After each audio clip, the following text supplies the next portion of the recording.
It has been a deadly weekend here in Toronto. 4 homicides in a span of 24 hours and then another homicide happening overnight.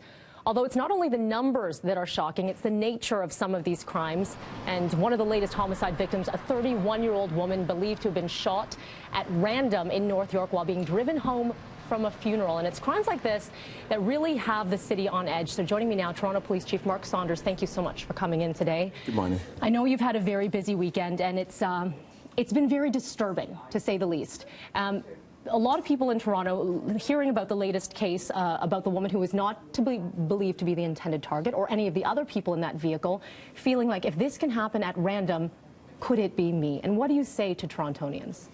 Well, first and foremost, the reason that concerned me with this one, as you stated, was the fact that, by all accounts, it looks like the female that was shot was not the intended victim. By and large, when we look at most of the shooting occurrences in the city, the vast majority of them are people who are in a high-risk lifestyle. So if you're not in a high-risk lifestyle, by and large, you're generally very, very safe.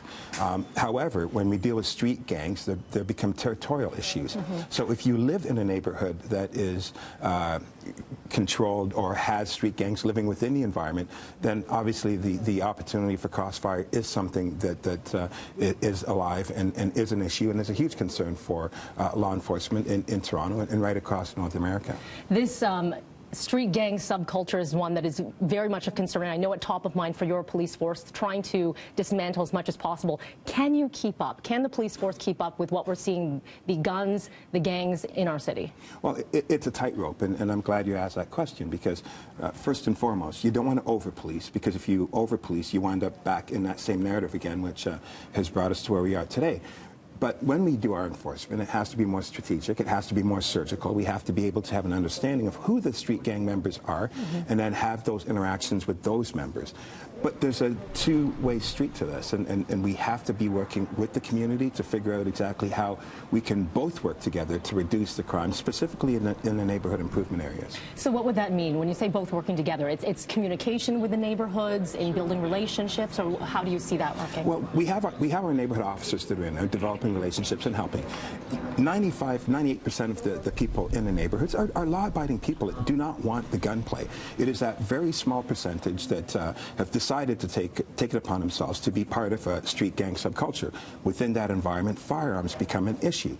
And so what can we do collectively to, A, at the front end, reduce the decision-making to go into gangs, and then B, of course, our piece of it is the enforcement factor, but C, which is also critically important, all three have to work together. That third piece, when we do incarcerate people, A, there needs to be a stronger deterrent factor, I believe, and then secondly, what does the exit plan look like? What are the mechanisms in play to alter the thought processes or the decision-making matrix that already exists with those particular individuals? I'm glad you brought that up. Project Patton, which was a 9-month-long investigation, and you brought down the 5 Point Generals gang, which is Lawrence and Weston area. Over 1,000 charges, dozens of guns taken off the streets. Now, we know that years ago, members of this same gang were also brought in with the hopes that they would not reoffend and not rejoin gangs. Unfortunately, a lot of those who were arrested, more than a dozen, rearrested again in this latest blitz. So how do you reassure the public, or how do you hope to have any rehabilitation with some of those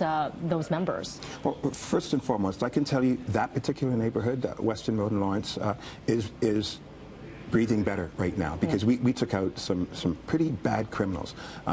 We're talking about chronic violent behavior with that particular street gang, and so the investigative team did a fantastic job with that, with enhancing quality of life right now.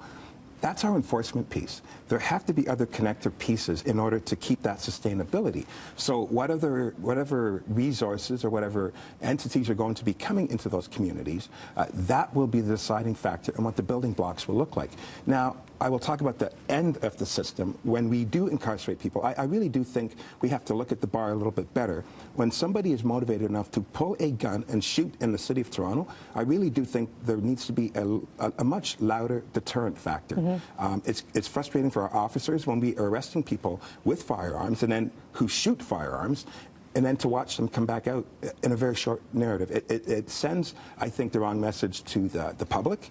to the communities that are saying, look, we need help, and there are people that are motivated to shoot, why they're back so quickly. So there needs to be a government as a whole in order to make this work correctly. I know you have a lot of work to do, Chief, and we appreciate the work that you've been doing, but obviously of concern for Torontonians, as should be, and of course, as community members, we need to be working together to be able to get this, get the violence off our streets, if that's even possible, and get these numbers down. At the very least, the numbers have been a little scary climbing.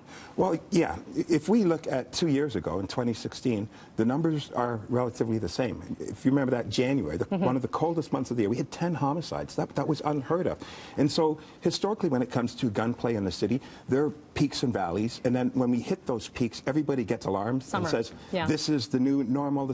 And then it calms down. And so during those moments when the peaks are occurring, we have to remember what the patterns have been telling us year after year after year, but not just relax and say all is well. We still have to do what we have to do collectively to figure out how we reduce gunplay in the city. All right, Toronto Police Chief Mark Saunders, thank you so much for this. We're going upstairs to Tammy with a look at your top stories.